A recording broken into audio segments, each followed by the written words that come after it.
Pour renverser le système d'omerta dans le cinéma, il faut vraiment y aller fort.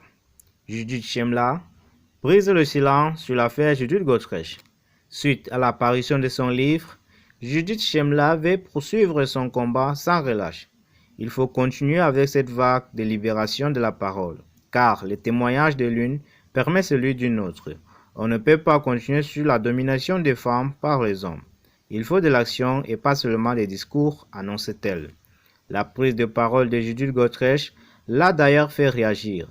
J'ai de l'admiration pour Judith Godrèche car elle met de coups de boutoir encore et encore. Elle va à l'Assemblée, elle va au Sénat et elle a raison. Pour renverser un système d'omerta, il faut vraiment y aller fort. Dans le cinéma, l'humain n'est pas au cœur de la machine car il faut protéger les films avant tout.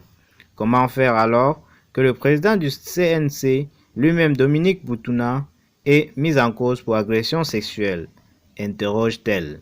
Judith Chemla fait partie de ces 12 visages du cinéma français que l'on aime retrouver. Mais sous ses heures fragiles se cache en réalité une femme forte et combative qui sera de ce soir à l'affiche de La Peste, la série événement de France 2 aux côtés de Frédéric Pierrot, Sophia Ezaidi ou encore Hugo Becker.